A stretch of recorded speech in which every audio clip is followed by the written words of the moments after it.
everyone. This is Kathy Mason from Mason Works Marketing here on Conscious Business Zone with Michelle Clare. Hi, Michelle. Hello, I'm excited to be here with you today. Oh, I'm so excited. I got to meet Michelle at ION's conference, the International Association for Near-Death Studies, when we were in Salt Lake City. And she is as beautiful inside and out as anybody.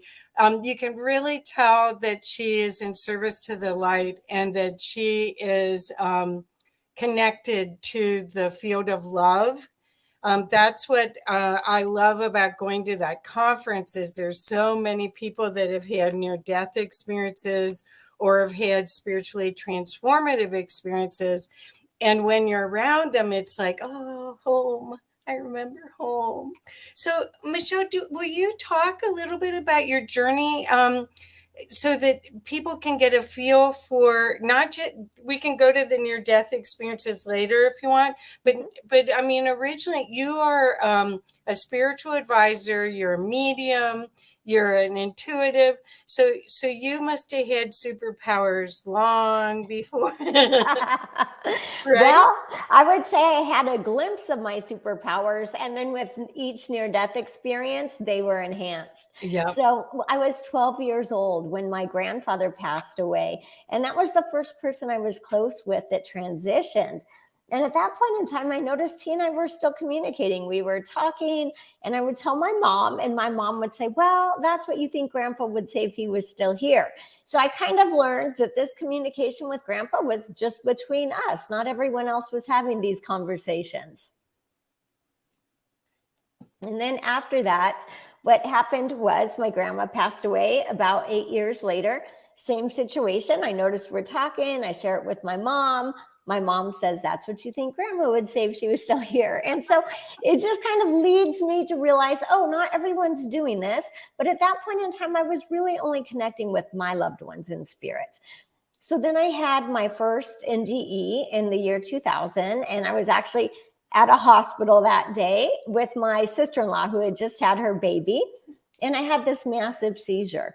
And so what I remember at that is waking up, opening my eyes, and I'm in this beautiful white room. I am laying there with my head on my grandma's lap. The walls are alive and breathing. It is as if each cell or molecule is kind of moving and radiating this light and love. And I open my eyes, I'm looking at my grandma, and she's the youngest, healthiest version of her that I can remember. She's smiling at me, and I look up next to her and I see this 12-foot angel standing right there. And I am just sucked into her presence. And she's radiant, beautiful. The first thing I think is, oh my gosh, I want to see her wings. So I go to look for these huge feather wings. And actually what I found was they were wings, but they were made of light. And they moved like the aurora borealis. And they kind of seemed to span eternity.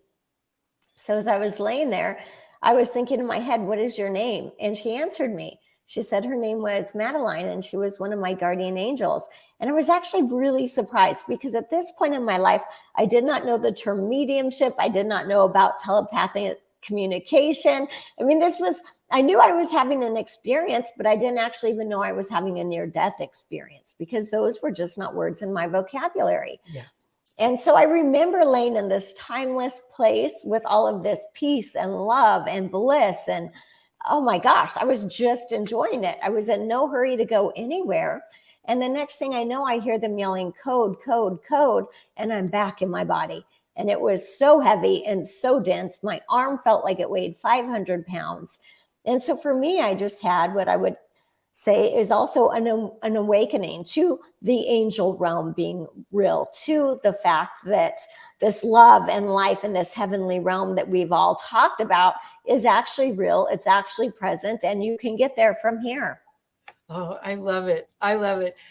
So did you shut down your senses? Because you obviously had expanded awareness as a child.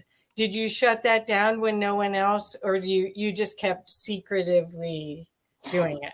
I think a little bit of both. I kind of shut it down. I narrowed my field. So the only people that communicated with me were my family that I was comfortable with. And I also wasn't talking about it because I realized not everyone else was doing that.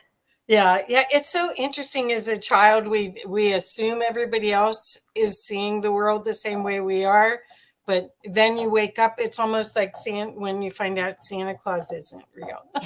Right. Right. So how so you wake up, so you had 3 near death experiences, right? Is Correct. the one that you just talked about your first one? Absolutely. Oh my God. So why do you this is maybe a stupid question, but No why stupid do you questions.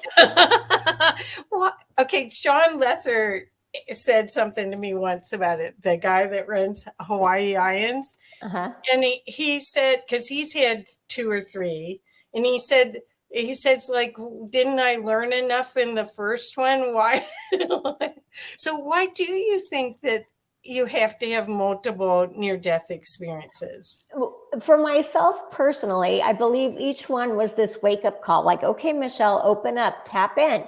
And then I would go back to my humanness. I wouldn't explore it more. I'd ignore it. And then the next one is a bigger wake up call. And so for me, I feel like that was part of it. I also believe as a medium that when we pre-plan our earthly life, we do put exit points in, and near death experiences are possible exit points. Now, we've heard about people who say, I didn't get a choice. I was just sent back. And my first one, I didn't really get a choice. I was there and then I was back.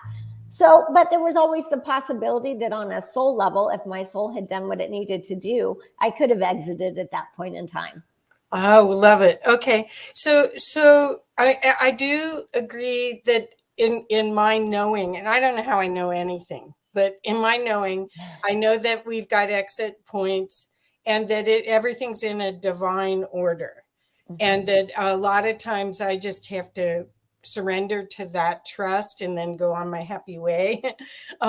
So when you're working, so you were at Ions, you were around a lot of people that have had near death experiences, and there was different kinds of awarenesses from them.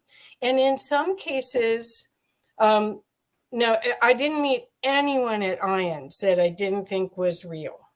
But I Correct. have out here doing these interviews and stuff, I have met people that I wasn't quite sure that they got the memo, that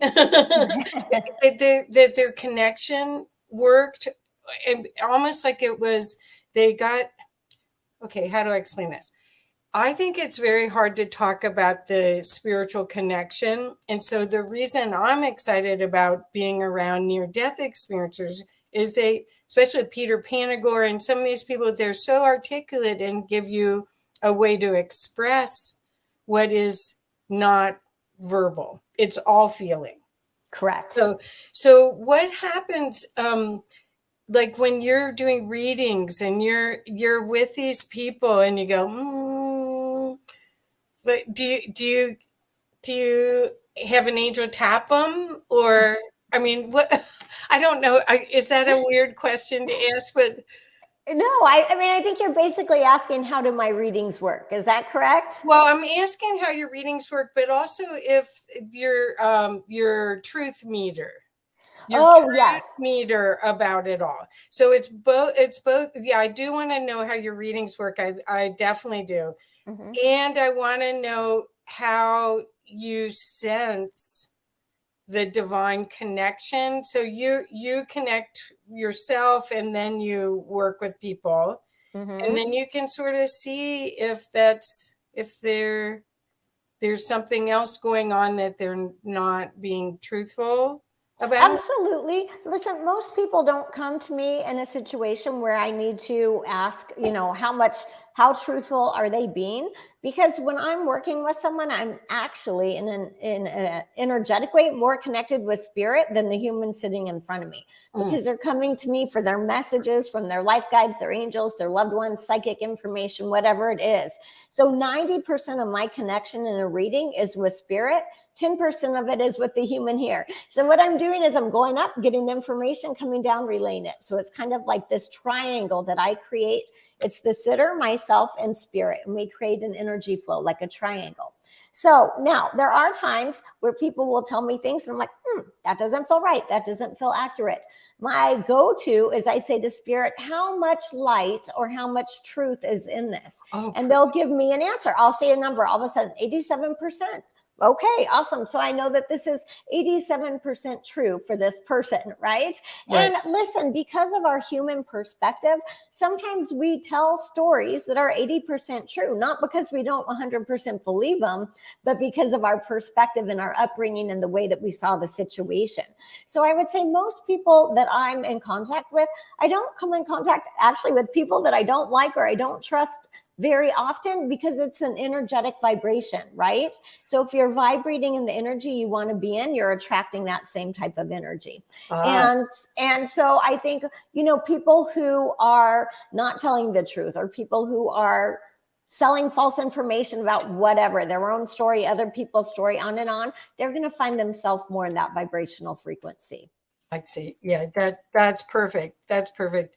And I can see that the connection, the frequency wouldn't be a match with you anyway. The reason why I asked is I was with some people over the end of last week where we were doing a bunch of energy work, and they were talking about a reading where she could tell that the husband was cheating. Right. Okay. Yeah. And that information does come through. I'll be honest, but that isn't, I guess I don't consider that a truth meter. I just think of that as the information. Oh, okay. Okay. Right. So, because it is just the truth, whether it's good information or bad information, it's information. Yeah. I wouldn't want to be the bearer of any of that. That's personally, yeah, that's so hard. I mean, being on earth isn't the easiest thing. That's why we're given a band of angels and support team that most of them are sitting around like this with people. They're bored. Yes.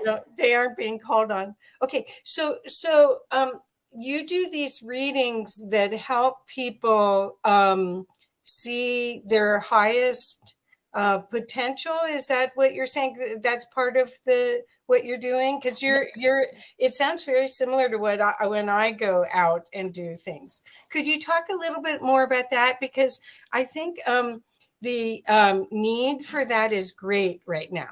Absolutely. And yes, that is one of the things that I do. So when I'm doing that, what I'm actually doing is connecting with that individual's soul. So we're going up to the soul and we're asking the soul, what is your plan here? What are the lessons you want to learn? How can we help this human piece of your soul connect to what you are wanting and envisioning? And so we're really going up to that higher universal message for the soul and the soul's plan. Now, one of the things that people very often ask me is, what is my purpose? Okay, well, that's kind of a trick question, because none of us have just one purpose. We have multiple purposes. Yes. I'm a mom, I'm a medium, I'm a daughter, I'm a friend, right? On and on and on, multiple purposes. So there's never just one purpose, but let's just say we're connecting and your soul is saying, I am here to be of service in this way. Okay, now we've narrowed it down. Okay, how are you going to be of service? Are you going to go into the medical field? Are you going to do energy work? Are you going to be a massage therapist? There are now a million ways to be of service. Other souls come here literally to be innovative.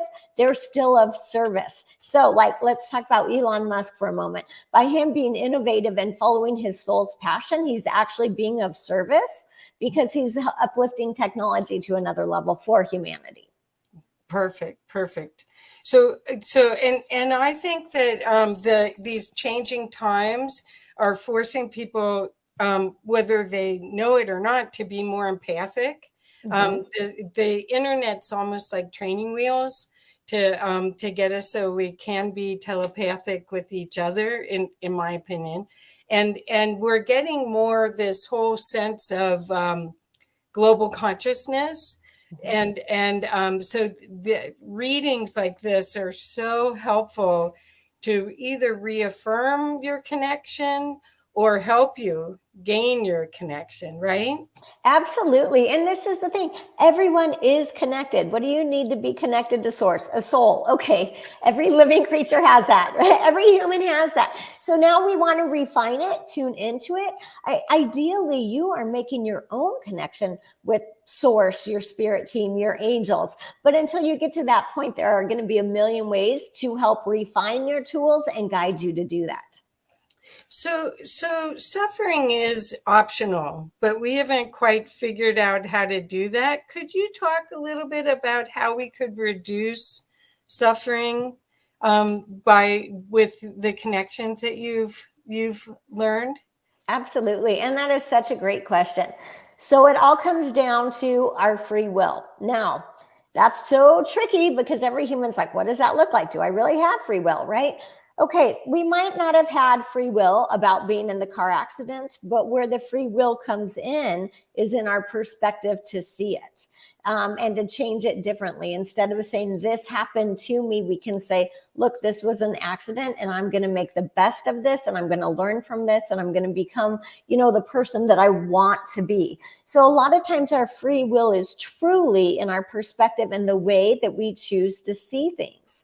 Now, after my third NDE, when I had a traumatic brain injury, I came back and I had lost my taste, my smell, my equilibrium, a lot of my things that I actually just needed to function in my daily life. And what I found was somehow, and I know it was because of the experience that I had, I was able to come back with gratitude that even though I wasn't the person I had been before this, I was able to love and hold my kids and hug them every day. So being able to shift it into I am grateful for being here instead of I've lost this and I've lost that and now I have vertigo and now I have migraines and now I have on and on and on, right? All of the head injury problems people have, the ability, and honestly, I felt like there was some divine intervention in that because I don't know that human Michelle could have come back like that without having had the NDE, but the ability to change it into gratitude instead of being like, oh, I lost all of these things, shifted everything for me. That's beautiful.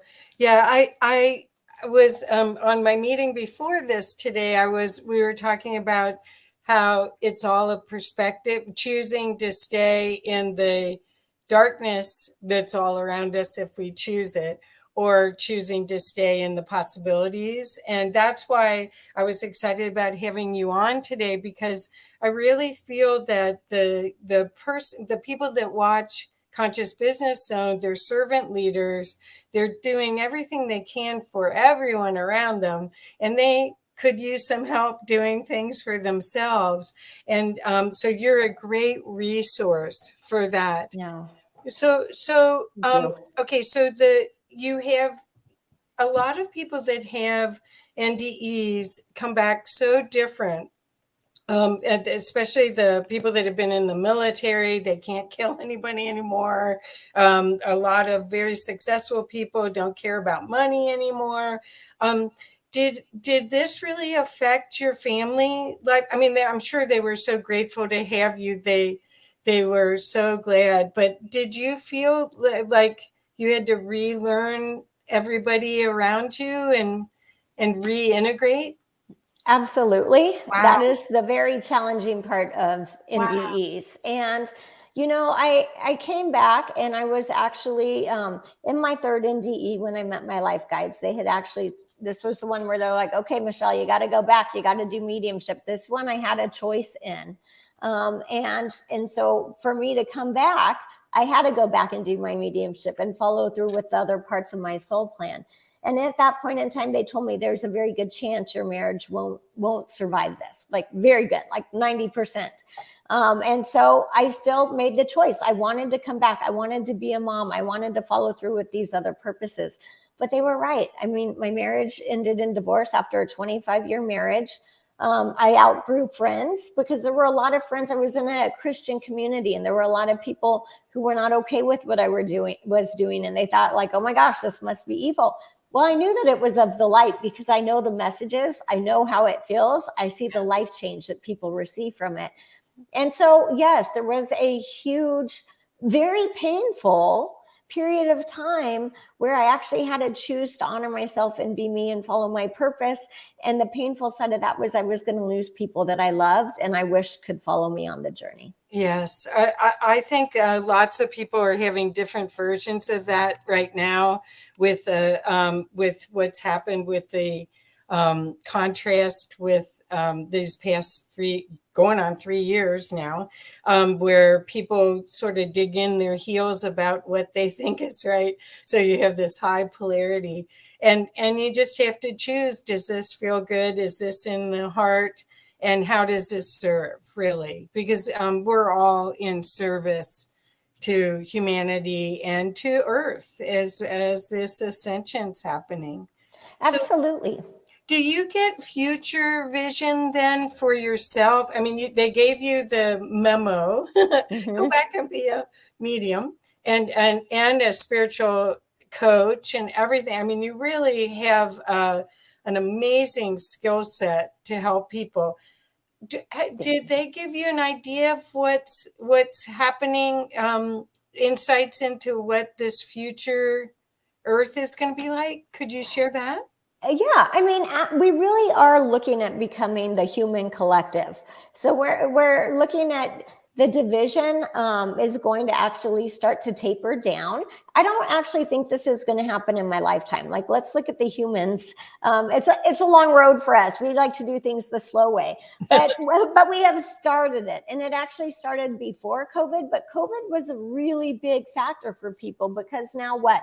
The whole world was facing something. We were united in a sense against this. Now, there was still some, you're a vaxxer, you're an anti-vaxxer, blah, blah, blah. We still found ways to divide it, right? But what I would say is that it gave people for the first time in history the chance to go home for 6 months. You couldn't go to church if you wanted to and work on your own connection with Spirit and God. You are now asked for the first time in history to find your own truth.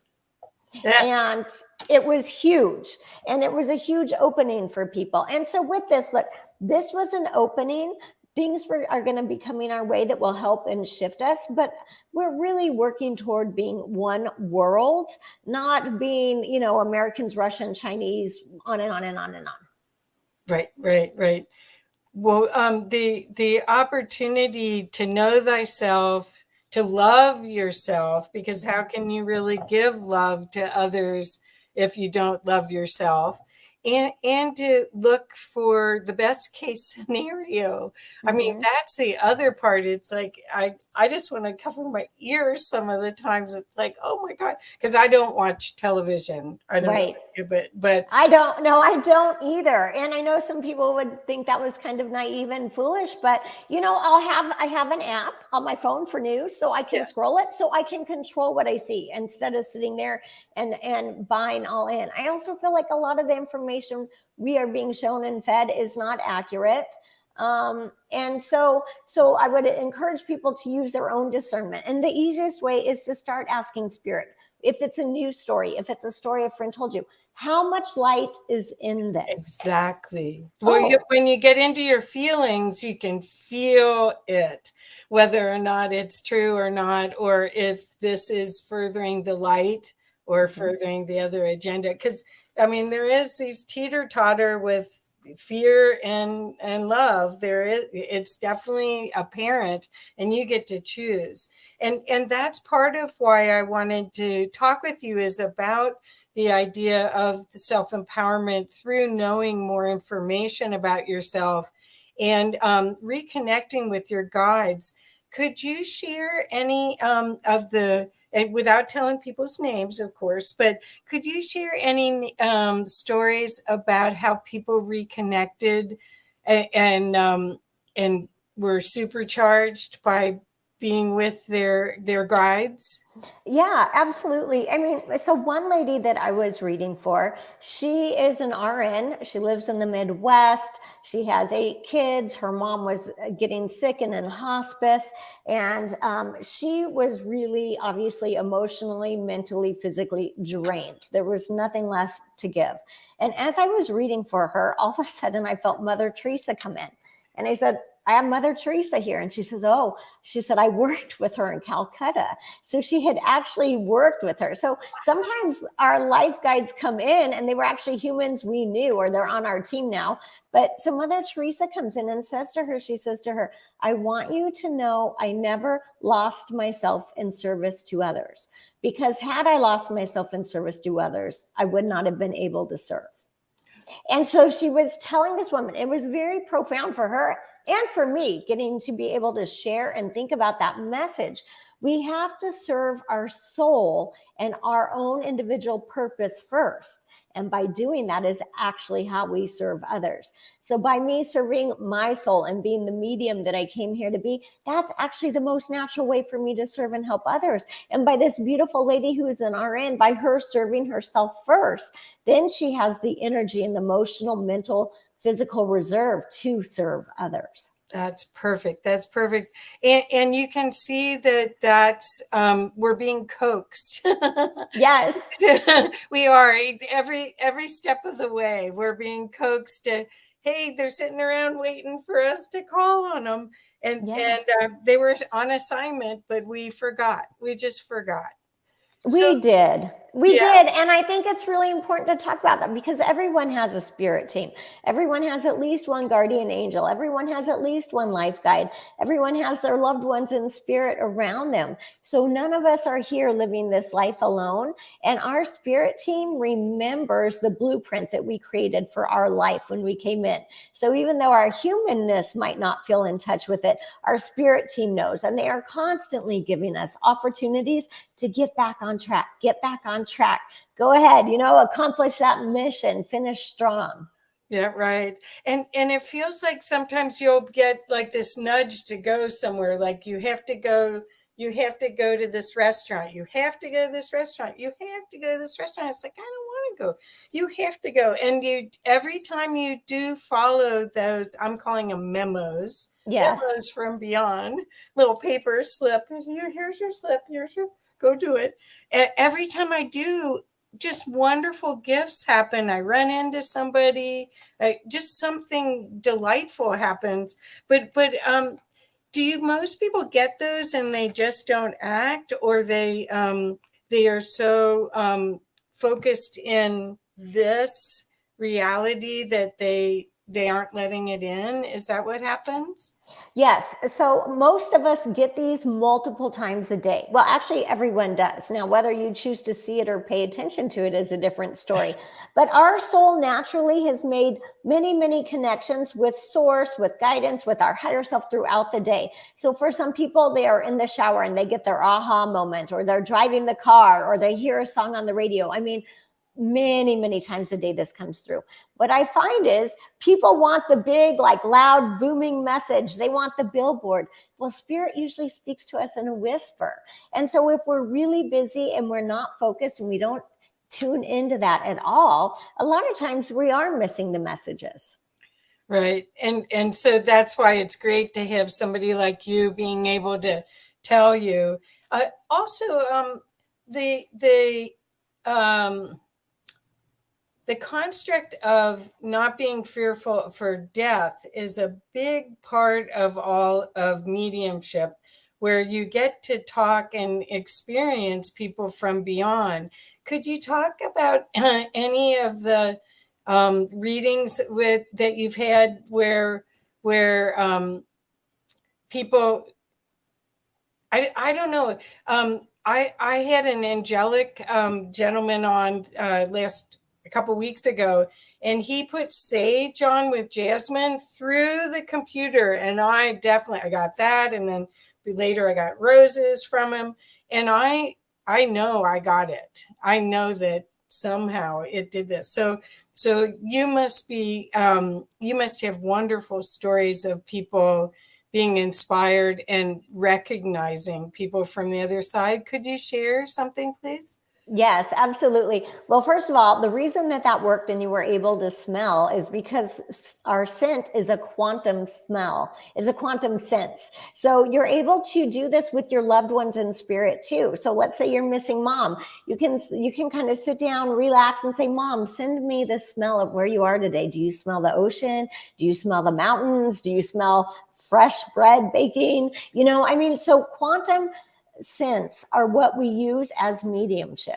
Wow. And we're able to connect, and that's kind of what you were experiencing. So, with that being said, there are a lot of places that we can go with the stories with our loved ones and the way that they're connecting with us. For a lot of people, they will actually have loved ones that will appear to them either in a dream or they'll see them actually physically manifest. Usually that's just for a second, but those experiences are life-changing. Have you talked about shared death experiences on here? No. Okay, so shared death experiences are also something that people experience, and I had one with my dog. And so can I just explain that real quickly? Sure, please. Yeah, so with a shared death experience, it's when we have a human sitting with somebody who is getting ready to transition and they're in good health. And so, what they will notice is when their loved one transitions, it can be anything from, maybe the curtains move in the room or they see a mist leave the body, all the way up to people reporting seeing their loved one's life review. And so, in the shared death experience I had, it was with one of my beautiful white German shepherds, and it was time to transition her because she had leukemia. And the vet came to the house, and I was laying on the ground in my pajamas, sobbing, not trying to be a medium at all, just being human and sad that my dog was getting ready to transition. And I was laying next to her, and the vet administered the anesthesia. And then all of a sudden, I felt her soul, and it reminded me of the feather in the Forrest Gump movie, the way it just like floats on the wind. I felt it so gently and effortlessly detached. And at that moment, I heard my mom say, "I have her now." And then about 45 seconds later, the vet listened to her heart and said, "She's gone." But I had knew she had already transitioned. So our loved ones in spirit, that was just one of my experiences, will give us signs all the time that they are okay and that we can connect with them. And so a lot of times those are scents. I have many clients who are like, "Hey, I was walking down the hall in the morning. It was still dark out. And all of a sudden I smelled my dad." Yes, because he knows that you can smell him. Oh, that is so cool. That is so cool. Okay, so I have another question for you. I saw that you went to helping parents heal. Yes. And as a parent, wasn't that difficult? I think it would break my heart to see all of those people. How did you, how does that work that you can be in service in that way and not be all torn up from it? Yeah. Oh, well, thank you. That is a great question because I do have 3 kids, Yeah. um, and that is my life and my main focus point, right, is being with my kids. And so one of the things that really helps me when I am reading for a parent, listen, I have parents who've lost more than one child. I have parents I've read for that have lost 2 and all 3, and not even in the same way. Like one had cancer, one had a car accident, and one transitioned at birth. So I mean, it is unbelievable. But here is the beautiful part of what I get to share with them: their child is still alive, right? And so as a mom, this is what I think often when I think about these beautiful parents that I work with. I think, okay, what is most important to me? It is knowing that my child is okay. Whether that is my child is at college or at a friend's house or at the movies tonight, what do I need to know? I need to know that my child is okay no matter where they are. And so one of the greatest gifts that I get to share with these parents is that their children come through and prove to them they are okay and talk to them about things their parents were thinking this morning or happened this week or things that are coming up. And so what that really gives someone is a sense of peace. And I think as humans, that's what we're all looking for. And that idea that if my child can't be here with me right now in the physical form, at least I can know that they're okay where they are. Oh, that's beautiful. Yes, I knew that I knew so many people in that picture, the group picture you had for everyone that spoke at the event, And Yeah. it was like, oh, my heart goes out to people because I know that there's another life, but the loss, I mean, we go through so many different losses of relationships, of property, of businesses, Mhm. whatever it is, cars, whatever it is. But your children are so connected to you. It would be okay.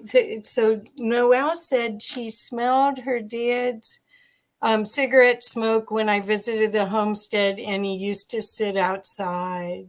Yeah, absolutely. It's dad's way of dropping you a love note and saying hi. Isn't that cool? Thanks, Hmm. Noelle. So when you passed the third time, I Hmm. forget what the second time was, but the third time, and you said you got a life review and you were told that you could go back and be a medium.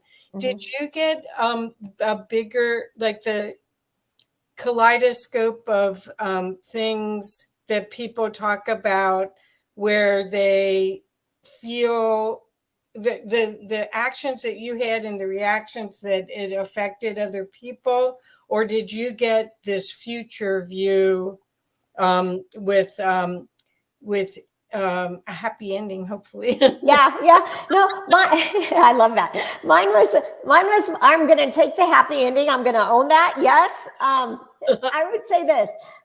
Mine was more of a future view. Mine was more of a, hey, this is great that you thought your only purpose was being a stay-at-home mom, and that's definitely one of your purposes, but there is a lot more for you. And so mine was a more of a future view, more of an unveiling of what was to come. And I will tell you, I do remember parts of that. And then I still feel like things are revealed to me. I don't remember all of it yet, but there'll be like a moment where I'll hear something or smell something or see something, and I'll get another opening. Oh my gosh, they said that would happen. Oh my gosh, here it is. So it was a lot of downloads at that moment. And they're not all active in my memory, but they are brought up as they're appropriately supposed to be. Perfect. Perfect. Yeah, I call that unpacked because sometimes I'll get this high pitched sound and it's like incoming, and Mhm. someone will go, "What is it? What is it?" And it's like, I have no idea. I used to ask them to speak slower, Mhm. but that didn't work either because that isn't what it is. It's not Right. speaking. It's It's a transmission of communication. yeah, And yeah, and our humanness, we use words. right, but spirit for me, so as a medium, most of my information comes in as feelings. So right. I'm translating feelings into words. Now, not all mediums work that way, but I describe what I do as it feeling similar to looking at someone that you know well, and you know exactly what they're going to say before they say it. You can't really think about it, you can't explain it, it's just there. So that is how spirit pretty regularly communicates for me. So do you see too, you hear obviously, and you see when you're in kind of a trance state, but do you see so you see their family around them or and pets or anything else Yeah. that is important for them to get information for their journey? Right. So I want to be clear. I don't usually see. I will get a vision or a picture or Oh, okay. ideas, but I usually feel. So I'll actually be saying, "Oh, I feel your grandpa. I feel your dog. I feel." So all of that. It's very interesting. In my human daily life, I do not feel the color blue or feel the number 3 or feel. But when I'm working with spirit, I'll say, "Oh, I feel the number 3. I feel the color blue. I feel grandpa. Grandpa feels like he's about 5'10". So I'm actually literally feeling everything. Wow, that's so cool. That's so cool. So, have other people been sparked into um, changing directions? Because you do coaching as well, Mm-hmm. and that's what I think a lot of the people here. Not only would they want reading, but they would want some coaching and spiritual support because Yes. because we are in a time of spiritual upliftment. It may not feel that way, but everything Right. is changing so that we can be more spiritual beings. So could you talk a little bit about what that looks like too when you help people as a spiritual coach? Yeah, absolutely. So people will come to me with whatever. I'm working with some people right now who are leaving their religion, and that's a way that they're needing coaching, because they're saying, "Hey, we believed this our whole life and now it doesn't feel right anymore, but what's next? And what does God look like outside of my belief system that I've been, trained in my whole life?" So that's one of the things I'm working with right now. Now for some people, there's a lot of trauma and grief that goes along with that, because they're like, I believed this, I loved this, and who am I now? For other people, they're kind of like, yeah, it just didn't fit anymore. So what I'm doing when I'm working with people in that situation is I'm connecting to their spirit team, their life guides, their loved ones, and saying, okay, what is the next step to help this person smoothly access the next higher point on their journey? And so I'm really working with their spirit team a lot of times. I have another lady who I was working with who came to me and she said, hey, I've been offered, a lateral move at work. I don't want to take it. And our spirit team said, take it. And she said, well, I don't want to take it. I said, well, you have free will. You don't have to. Your team's advising you take it, but you can do what you want, right? And 2 weeks later, I get an email from her saying, well, I didn't want to take it. I went ahead and took it, and they got rid of my job. Had I not followed my team's advice, I would be unemployed right now. Wow. That's excellent advice. Yeah. So it is really interesting, because when I'm doing the life coaching, it's actually, for me, it's what is your team telling you? Yeah, I love that. And I love a lot of times the validation that you get with working with someone like you, because the person might have sort of gotten the idea, but they couldn't do the action until they got validated. But sometimes when you do readings, you give people information that is totally out of their realm of thinking and comfort zone. Have you ever had that happen where so I've had that happen where I told somebody all the stuff I saw, and they kicked me out of their office and told me, what kind of marketer are you? Oh, gosh. Like, I don't know. It just came through. I had to tell you. And within 6 weeks, everything happened. But it was so out of their realm of possibilities. One of the things was they would be dancing on stage in a big theater to an audience. And she went, I'll never do, what are you talking about? Well, Right. I don't know. It just showed up. So, Yeah. anyway. But have you ever had that happen? I have occasionally. So here's the thing. Most people, like my clients, are seeking me. I don't go out seeking them. So they're already coming to me with a certain extent of an open mind, right? To just even come for a mediumship reading or whatever they want to. So they're going to be more open than your average person for what the information is that spirit has for them. And some people come in and I'm like, oh my gosh, we can go way out there. Like, this person is so open and they want to talk aliens and this and that, you know what I mean? And then other people come in and really it's all they can do to open their mind enough to say, she might be connecting with my loved one. And so I'm always gauging and listening to spirit on what this person is ready to hear and not ready to hear, because spirit knows. And so one of the things is I have found that I always am trusting spirit, my spirit team and their spirit team, to give them the information that they're ready for. And perfect. Yeah, if I try to make it about me, it's all going to go wrong. But as long as I'm just listening to spirit and where they're telling me this person's ready to go, it always turns out well. Well, that instance that happened to me, I don't know what came over me that it was almost like I had no control. Her soul wanted her to know. And so I had to bark it out. I mean, I think I was there to talk to her about doing a marketing plan, and ended up all this stuff came through.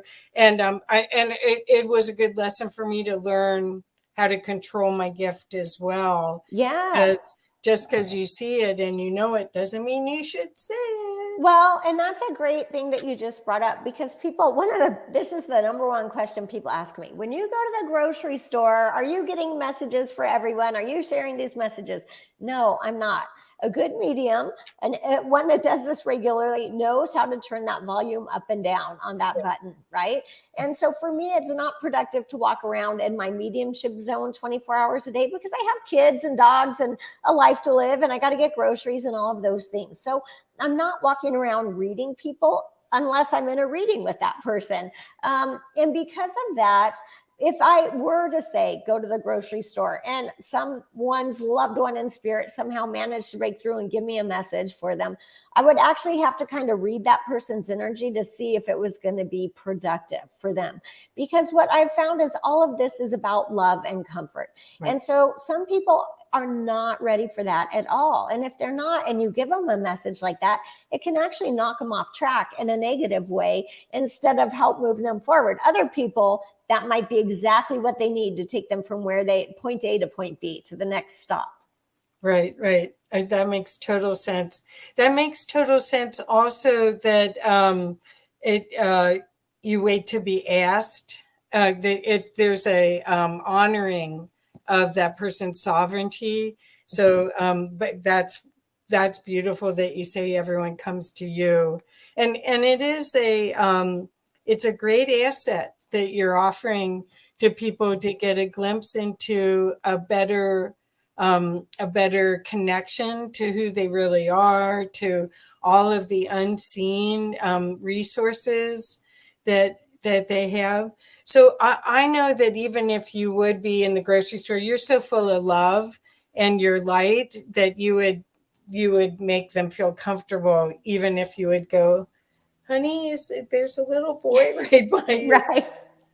Yeah, I mean, there's so much of it is about presentation and how you're going to share those messages. And really, because I do work with the light and that energy of love, I do feel like all of the message that flow come from a place of love and light. Right. Right. They really right. do. Yeah. No, it isn't about you or there's no judgment at all in any of your presentation. In fact, you have this delight to what you're doing that's really felt, you can feel it. Thank you. So you mentioned about religion, and when we met, we were both with a Catholic priest. We got our picture taken together, and which I went to his workshop. It was packed. It was. I did too. Oh wow! So the thing is, do you find that that's a lot of what's happening right now, where people? I think we were programmed, lovingly programmed by our family, and maybe by even in our DNA, it's there as a survival mechanism. A lot of the programs that are that humanity has been running on may need to change now. Are you finding that a lot? You mentioned something about religion, and obviously you were talking to a Catholic priest a lot. You guys are talking a lot. So what do you think about this? I mean, spiritual connection is available for everyone, but we were taught you went through an intermediary. Yeah, absolutely. So first of all, I feel like religions all have good parts to them and they all have some maybe not so good parts to them. Yeah. Okay. Yeah. But with that being said, some souls come here to planet Earth and they say, hey, I need a guidebook. Like I'm going to come here and I'm going to forget that I myself can make my connection with source. And so I'm going to need somebody to kind of start guiding me and showing me how to do that. And that's a beautiful thing. Listen, I think it's fine I think it's wonderful if you love your religion, if it feels homey, if you're comfortable there, but it should always be secondary to your own immediate connection with source. So when people find things and they say, it just doesn't feel right anymore. That didn't sound right. That sounded wrong to me. That is your soul saying, that is not God, source, divine that I know that we come from, that we're a part of. Right. Well, and we get to look right now at this time period, this past 2-3 years, at everything and see how it best serves, and if it is of love, or if it's a power or fear, and take responsibility for our journey. And so if you could give the audience recommendation, you would say meditate, connect to your own beings. Is there other things that you would recommend that you do daily that would help everyone start to think about how they can be the love and maybe even re-experience their childhood love that's missing? Because that's you can really tell it's missing. People spending so much time complaining instead of in gratitude. Right. Could you share what your recipe that you would give me for a change? Yeah, it usually starts with me asking questions. So normally every morning I say to God, Source Divine, my spirit team, what do I need to know today? And then I leave a blank and I let them fill in the blank. Maybe it's act with more love. Maybe it's like, hey, the dog needs to go to the vet. I don't know, but I'll let spirit tell me, number one, what do I need to know today? The other thing that I find myself having to ask, because I'm human like all of us, sometimes I want to make decisions that are fear-based. And I have to stop and give myself a moment and say, but what would love say? What does love say? And sometimes I have to ask myself that a couple times because I'm in my fear zone, right? I don't know. I can't think of an example right now. But whenever we can balance our choice with, okay, am I making this decision from fear or love? And then give love a chance to speak. It absolutely will make things move more smoothly. Yes, that's beautiful. And you did mention gratitude too.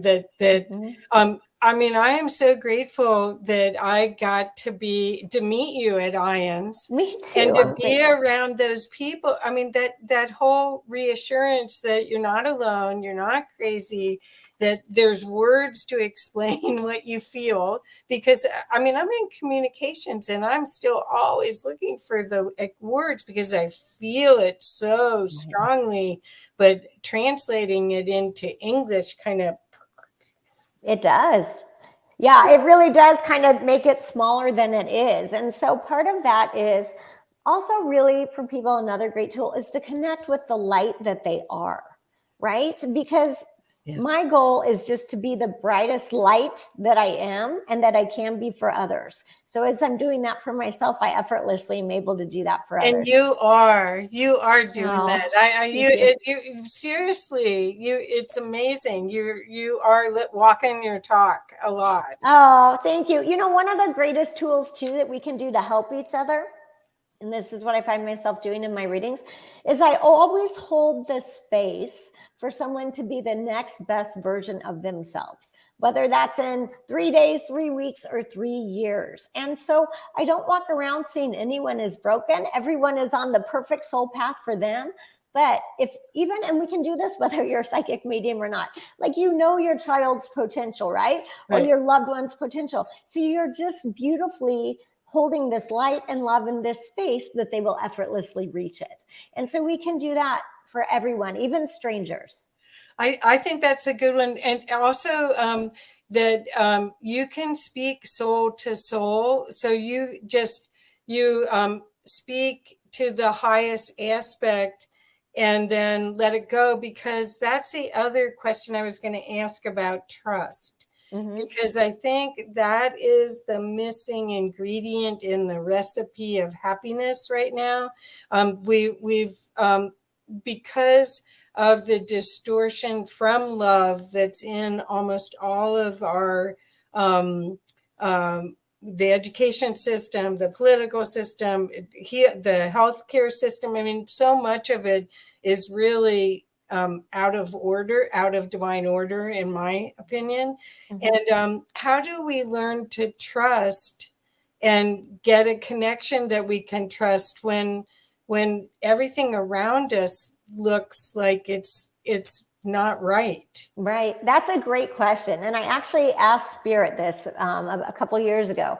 And Spirit said, actually, Michelle, the trust that you're looking for is in yourself, that you will handle the situation no matter what it is, whether it's good, bad, neutral, whether it's information that seems productive or hurtful or neutral. So it really is us learning to trust ourselves. That's one of the things that I think humans have ripped away from them immediately. I mean, and listen, I've probably done that to my kids unintentionally, but it was like, wait, don't cross the street, hold my hand, right? I start taking away their trust in themselves by being a mom, but it's about us learning that we can trust ourselves. And so the minute that you know your truth, that you can trust what you're feeling, that it's accurate, then you're able to make the right decisions for you, which actually have this profound effect on other humans making the right decisions for them too. When we're looking to trust ourselves with spirit, let's say with information, listen, my angels very often show me emojis. So I'll ask them a question. I'll get thumbs up, thumb down emoji, right?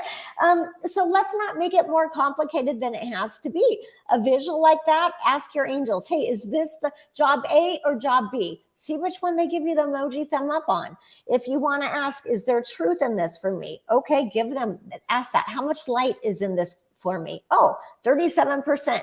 Not as much as I need to actually hold on to that and keep it in my energy field, if that makes sense. So your spirit team will always guide you, but do it in easy ways. Some people think you have to go meditate for 3 hours to get an answer from your angels. If you want to do that, that's awesome. And they'll patiently wait 3 hours for you to get done meditating. But you could also just throw that question up to them and let them give you an emoji, thumb up or thumb down. So do you ever use a pendulum too, or kinesiology? I don't. I kind of see myself as the tool, and this is how I was trained and how I've learned to do it. And so I don't ever, I do believe that those things work, but I also believe, like for me personally, if I use something like that, it would be to back up what I already know. Oh, okay. Okay. And I would actually say, if you're practicing on trusting yourself, go inside, look for that internal guidance yourself. It feels like a yes, feels like a no. Then check your pendulum, then check your cards, then check. But start trusting yourself first and use those as your backup. So, and do you use angel cards or any of that kind of work too? I mean, and who are your team? What angels do you regularly work with? Yeah. So I do have angel cards. It's very rare for me to ever pull them out in a reading, because usually I'm just getting the information myself. Once in a while, they'll say, have your client pull a card, and I'll have them. I will intuit the card. I'm following what spirit's showing me on the card. I'm seeing the colors. I'm seeing the images. I'm feeling it. So that's how my messages come out. I was not trained in tarot at all. It's an intuition still. So sometimes I will use those. But if I use them for myself, I'll always intuit the answer first and then use those as backup. Like, oh yeah, that's what I thought. That's what I thought, as a confirmation. Yeah. And then as far as angels that I work very closely with Archangel Michael. I work with Archangel Metatron, and I also work with Archangel Uriel. And all of them are coming in regularly to clear my energy, to guide me, to help me to connect with other person's spirit team and get the messages that they need. That's perfect. Thank you. Thank you. I love that. And I love the archangels. And I love the whole idea that you're not diluting the pure stream of information that you're getting. That's so cool. So cool. Well, this has just been a wonderful thing. Is there anything else that you would love for the audience to know about it? Let's see. Okay, so Lauren Parker's asking if you have any messages for her. But Lauren, I'm sorry, we're almost out of time. So please go to Michelle's site. I'll put it up again, and go, and you'll be able to set up a session with her. Because I'm sorry that we don't have time, and we didn't really set it up for readings today, but anyway, is there anything else that you would like to share here? I would just like to share with people that none of us are living this life alone. We literally have a spirit team around us. You can't even die alone. You could be in the middle of the Sahara Desert with no other human around you, but you will never even transition this world alone, because your loved ones in spirit, your angels, your life guides, they are constantly surrounding you and supporting you on this journey. The hard part is to reach outside of our humanness and let them show us the messages, let them guide us. But once we start practicing that, it actually will become much more effortless. Wonderful. Well, thank you so much. Want to make sure everyone knows how to reach you. So, Thank you, Kathy. yeah, do you want, so it's michelleclaire.net Yes, is the best way, right? it is. Yes, thank you for sharing that. Oh, sure, sure. Well, I hope to see you at IONS again this next year. We're going to be in Arlington, Virginia, and I'm planning I'm on on the it. committee, so we're already making all sorts of plans. And Oh, wonderful. I can't wait. I plan on being there. yeah. Well, I hope you are, because I really felt I could really connect with you there. And I was looking to who are the angels, or who are, you can almost see the energy around people. And so I'm so glad I get to meet you. And thank you for your beautiful work. Thank you for everything you do to help people during these changing times, so that they can really see that we're divine beings of life. We're so much more powerful than we know. And Michelle can help you get back to your empowered self, and step out in trust and love to help us change this whole game that we're in. Thank you, Absolutely. Michelle. Thank Oh, thank you. you. Okay, well, see you soon. Such a pleasure. Uh, Okay. bye-bye. Bye.